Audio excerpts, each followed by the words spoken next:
पिछले लेक्चर्स में हमने क्या किया था कि फर्स्ट कोलिगेटिव प्रॉपर्टी के बारे में पढ़ा था, that is elevation in boiling point. तो कोलिगेटिव प्रॉपर्टीज होती क्या है, सॉल्यूशन की ऐसी प्रॉपर्टी जो number of moles of solute पे डिपेंड करेंगी, उनको क्या बोलेंगे हम, कोलिगेटिव प्रॉपर्टीज। अब पहले जो पढ़ी थी हमने elevation in boiling point. Elevation का मतलब इंक्रीज होना, बॉइलिंग पॉइंट में इंक्रीज होना कब, जब नॉन वोलेटाइल सॉल्यूट को ऐड करेंगे। अब बात करते हैं सेकेंड कोलिगेटिव प्रॉपर्टीज की, that is depression in freezing point. Elevation in boiling point और depression in freezing point almost same है, इनका एक्सप्रेशन भी सेम है, but the thing is that कि डिप्रेशन में टेम्परेचर डिक्रीज होता है और एलिवेशन में इंक्रीज होता है। So depression and freezing point को समझने से पहले हम बात करते हैं व्हाट इज़ फ्रीजिंग पॉइंट। तो फ्रीजिंग पॉइंट होता क्या है, देखो ऐसा फ्रीजिंग पॉइंट का मतलब, अब तो आप लोग सब क्या समझते हैं कि एक ऐसा टेम्परेचर जिसके ऊपर कोई भी लिक्विड फ्रीज होना स्टार्ट हो जाता है, बट नो, फ्रीजिंग पॉइंट एक ऐसा टेम्परेचर है जिसके ऊपर लिक्विड का और सॉलिड का वेपर प्रेशर बराबर हो जाता है, उस टेम्परेचर को क्या बोलते हैं, freezing point. So what is freezing point, the temperature at विच, एक ऐसा टेम्परेचर जिसके ऊपर, the temperature at which the vapour pressure of liquid, vapor pressure of a liquid becomes equal to the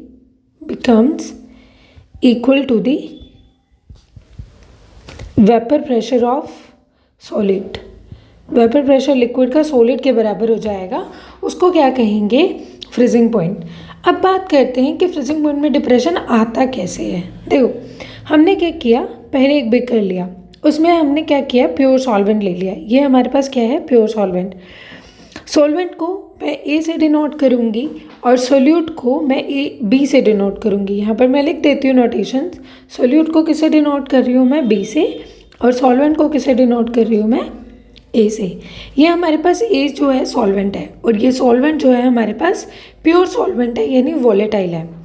volatile एक ऐसा सॉल्वेंट होता है जिसके easily वापस बन जाते हैं, तो उसको क्या कहेंगे, वोलेटाइल सॉल्वेंट। अब हमने क्या किया, इसी सॉल्वेंट के अंदर, ये हमारे पास सॉल्वेंट था, इस सॉल्वेंट के अंदर आपने क्या किया, नॉन वोलेटाइल सोल्यूट ऐड कर दिया, that is non volatile solute. अब सॉल्वेंट के अंदर जब आप नॉन वोलेटाइल सोल्यूट को ऐड करेंगे तो उससे उसका फ्रीजिंग पॉइंट क्या हो जाएगा, डिक्रीज हो जाएगा। उसी को क्या कहते हैं, डिप्रेशन इन फ्रीजिंग पॉइंट। सो अब मैं मतलब डेफिनेशन लिख रही हूँ किसकी, फ्रीजिंग पॉइंट डिप्रेशन की। तो फ्रीजिंग पॉइंट डिप्रेशन का मतलब क्या है, फ्रीजिंग पॉइंट डिप्रेशन क्या है हमारे पास, is the freezing point depression is the decrease, freezing point depression is the decrease of the freezing point of a solvent, freezing point of a solvent on the addition of a non-volatile solute, that is the freezing point depression. अब हम इसके graph के बारे में study करते हैं कि graph को कैसे समझेंगे। देखो ग्राफ हम किसके बीच में बनाएंगे, ग्राफ जो मैं ड्रॉ कर रही हूँ वो मैं ड्रॉ कर रही हूँ वेपर प्रेशर और टेम्परेचर के बीच में, वेपर प्रेशर और टेम्परेचर के बीच में। तो वाई एक्सिस में हम लोगों ने क्या लिया, वेपर प्रेशर, और एक्स एक्सिस में हम लोग क्या ले रहे हैं, एक्स एक्सिस में हम लोग ले रहे हैं टेम्परेचर।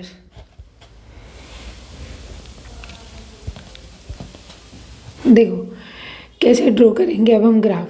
अब हमने क्या किया, हमारे पास पहले प्योर सॉल्वेंट था, क्या था, प्योर सॉल्वेंट। तो जब आप प्योर सॉल्वेंट का ग्राफ बनाओगे, देखो आप क्या कर रहे हो, किसी भी लिक्विड को फ्रीज करा रहे हो। फ्रीज का मतलब उसकी एनर्जी क्या हो रही है, रिलीज हो रही है। जैसे जैसे उसकी एनर्जी रिलीज होगी तो होगा क्या, वो देखना है हमें। हमने क्या किया, ये हमारे पास कोई भी प्योर सॉल्वेंट था, जैसे जैसे टेम्परेचर बढ़ाओगे वैसे वैसे वेपर प्रेशर भी इंक्रीज होगा। ये तो हमने पढ़ा था बॉइलिंग पॉइंट में। अब तुमने क्या करना है, किसी भी कोई भी हमारे पास प्योर सॉल्वेंट है, उसका टेम्परेचर डिक्रीज कर रहे हो, फिर वो किस में चला जाएगा, सॉलिड में। बीच में जो उनका पॉइंट आएगा, that point is known as the freezing point. उस पॉइंट को क्या कहेंगे, फ्रीजिंग पॉइंट। ये जो पॉइंट है हमारे पास, ये क्या है हमारे पास, लिक्विड और सॉलिड के अंदर इक्विलिब्रियम, यानी ये हमारे पास प्योर सॉल्वेंट था, ये एक क्या है हमारे पास, प्योर सॉल्वेंट यानी कि वोलेटाइल सॉल्वेंट। जैसे जैसे इसका टेम्परेचर डिक्रीज करते जाओगे वैसे वैसे फ्रीज होता जाएगा और सॉलिड के फॉर्म में आ जाएगा। तो ये जो है हमारे पास ग्राफ किसका है, सॉलिड का। अब क्या करा हमने, इसके अंदर जब नॉन वोलेटाइल सोल्यूट ऐड किया तो इसका वेपर प्रेशर और कम हो जाएगा, तो हमने सपोज किया कि ये वाला पॉइंट है कि धीरे धीरे वेपर प्रेशर क्या हो गया, डिक्रीज हो गया। अब जैसे जैसे इसका टेम्परेचर डिक्रीज करते जाओगे एक पॉइंट ऐसा आएगा जब उसके बाद ये सॉलिड फॉर्म में चेंज हो जाएगा। तो वो जो टेम्परेचर आएगा हमारे पास, ये वाला जो टेम्परेचर है, ये किसका आया है हमारे पास, सोल्यूशन का। तो सोल्यूशन को मैं TF से डिनोट कर रही हूँ, यहाँ पर मैं AB डिनोट कर रही हूँ। AB का मतलब solution, A is a solvent, B is the solute. तो इस पॉइंट को नाम दे रही हूँ मैं AB। तो ये जो पॉइंट था हमारे पास TF नोट था, तो यहाँ पर हमने दो नोटेशंस करी, कौन कौन सी, TF नोट क्या है हमारे पास, freezing point of pure solvent. किसका है फ्रीजिंग पॉइंट हमारे पास, प्योर सॉल्वेंट का। और TF किसका है हमारे पास, फ्रीजिंग पॉइंट ऑफ सॉल्यूशन का। फ्रीजिंग पॉइंट किसका है, सॉल्यूशन का। इन दोनों के बीच का जो डिफरेंस होगा वो क्या आएगा हमारे पास, डेल्टा TF। तो डेल्टा TF क्या है हमारे पास, depression in freezing point, depression in freezing point. तो देखो पहले प्योर सॉल्वेंट का हमारे पास वेपर प्रेशर इतना था at TF note that point, उसके बाद जैसे जैसे नॉन वोलेटाइल सोल्यूट ऐड किया तो फ्रीजिंग पॉइंट में क्या आ गया, डिक्रीज हो गया। तो इसी वजह से इसको क्या बोलते हैं, डिप्रेशन इन फ्रीजिंग पॉइंट।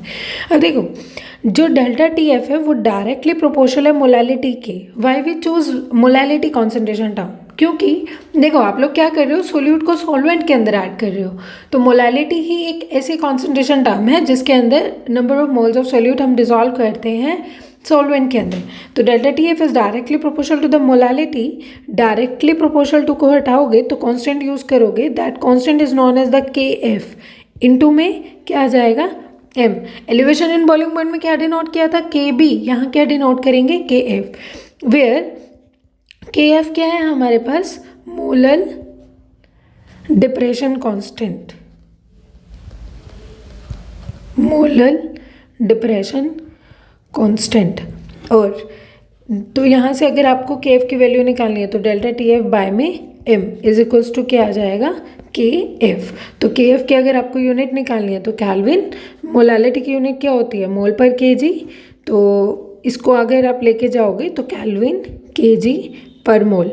तो ये क्या है हमारे पास, यूनिट है किसकी, KF की।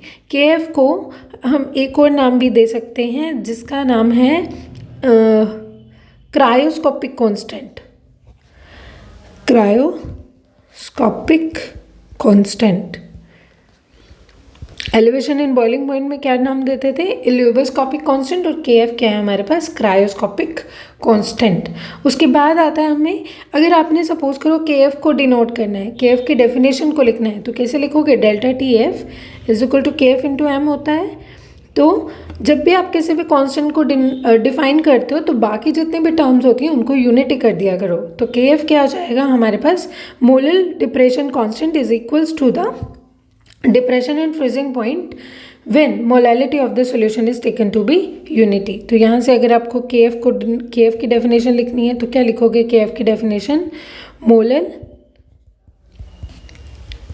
Depression constant, molal depression constant is equal to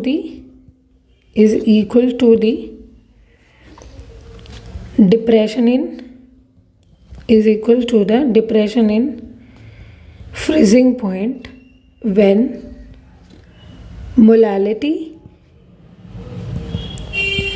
of the solution is taken to be unity. Molality आप सॉल्यूशन की कितने लोगे, यूनिटी। तो आपके पास डेल्टा TF किसके बराबर आ जाएगा, के एफ के बराबर आ जाएगा। अब आपको अगर और भी इसको इलाबोरेट करना है तो delta T F is equals to K F into molality की अगर डेफिनेशन लिखोगे तो क्या लिखोगे, number of moles of solute divided by में mass of solvent in kg. अगर ये ग्राम में लेते हो आप, इसको आपको क्या करना पड़ेगा, 1000 से मल्टीप्लाई करना पड़ेगा। तो delta T F is equals to K F into number of moles को खोल दो आगे, W of B divided by में एम ऑफ बी इंटू में डब्ल्यू ऑफ ए इंटू में क्या आ जाएगा, 1000। तो यहाँ से अगर आपको मोलिकुलर मास निकालना है सोल्यूट का तो कैसे निकालोगे, K F into W of B divided by में डेल्टा टी एफ इंटू में डब्ल्यू ऑफ ए इंटू में क्या आ जाएगा, 1000। So that is our second colligative property, depression in freezing point. So why it is a colligative property? Because delta TF is directly proportional to that. Delta TF is directly proportional to the number of moles of solute. Base denote for the solute. So that is why it is a colligative property. So in the next